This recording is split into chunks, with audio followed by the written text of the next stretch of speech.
வாழ்வை வளமாக்கும் தேவ வார்த்தை. நேற்றைய தினத்திலே ஆவியின் கனிகளை குறித்து நாம் பார்த்தோம். அதிலே அன்பை பார்த்தோம். இரண்டாவதாக சந்தோஷம். இந்த நாட்களிலே ஆவியின் கனிகள் 9 குறித்து தியானிக்கலாம் என்கிற ஒரு உந்துதலை தேவன் எனக்கு கொடுத்தார். இந்த இரண்டாம் நாளில் சந்தோஷம் என்கிற தலைப்பின் கீழே தேவனுடைய வார்த்தையை நாம் தியானிக்கலாம். சந்தோஷம்.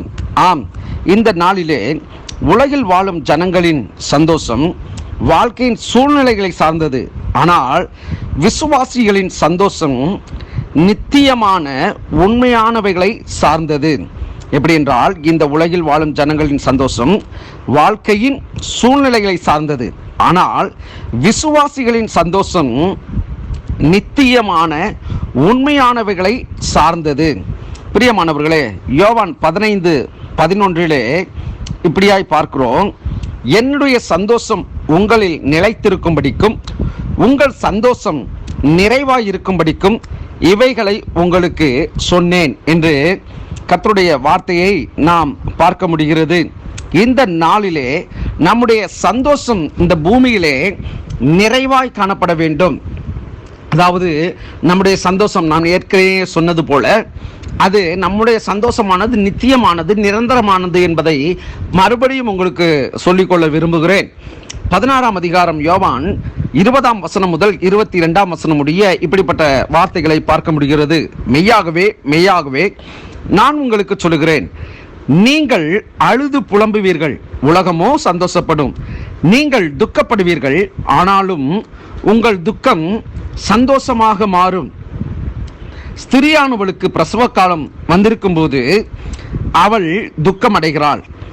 பிள்ளை பெற்ற உடனே ஒரு மனுஷன் உலகத்தில் பிறந்தான் என்ற சந்தோஷத்தினால் அப்புறம் உபத்திரவத்தை நினையாள்.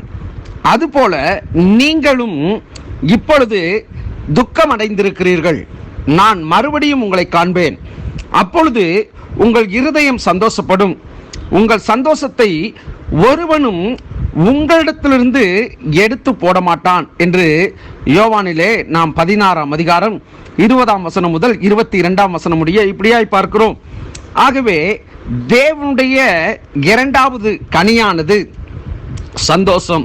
இந்த சந்தோஷத்தை தேவனே நம்முடைய வாழ்விலே அவர் கொடுத்திருக்கிறவராய் இருக்கிறார்.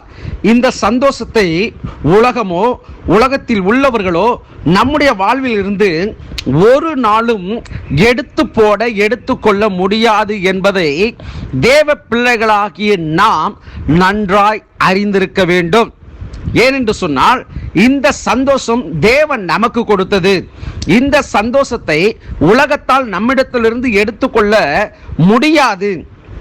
ஏனென்றால் தேவன் கொடுக்கிற சந்தோஷமானது, மகிழ்ச்சியானது, அது நிரந்தரமானது, நித்தியமானது. நம்முடைய வாழ்வை விட்டு ஒரு நாளும் ஒரு போதும் அது விலகாததா இருக்கிறது. இன்னும் நாம் பார்ப்போம் என்று சொன்னால், ரோமருக்கு எழுதின நிருபத்திலே 5ஆம் அதிகாரம் 11ஆம் வசனத்தை நாம் பார்ப்போம் என்று சொன்னால், அதுவும் அல்லாமல் இப்பொழுது ஒப்புரவாகுதலை நமக்கு கிடைக்க பண்ணின நம்முடைய கர்த்தராகிய இயேசு கிறிஸ்து மூலமாய் நாம் தேவனை பற்றியும் மேன்மை பாராட்டுகிறோம். எப்படி என்று சொன்னால், நம்முடைய சந்தோஷமானது அது தேவனை குறித்து மேன்மை பாராட்டக்கூடியதாக இருக்கிறது. ஆகவே நம்முடைய வாழ்விலே எந்த ஒரு துக்கத்திற்கும் துயரத்திற்கும் தேவன் அப்படிப்பட்ட ஒரு காரியங்களை நம்முடைய வாழ்க்கையில் அனுமதிக்கிறவரே அல்ல. யோவான் 17:13 சொல்கிறது, இப்பொழுது நான் உம்மிடத்திற்கு வருகிறேன், அவர்கள் என் சந்தோஷத்தை நிறைவாய் அடையும்படிக்கு உலகத்தில் இருக்கையில் இவைகளை சொல்கிறேன் என்று பதிவிடுகிறது. ஆகவே தேவனுடைய பிள்ளையே, ஆவியின் கனிகளிலே இரண்டாவது கனிகளை நாம் தியானித்துக் கொண்டிருக்கிறோம். இந்த சந்தோஷமானது நம்முடைய வாழ்விலே அது நிரந்தரமான ஒன்று என்பதை அறிந்து கொள்ள வேண்டும்.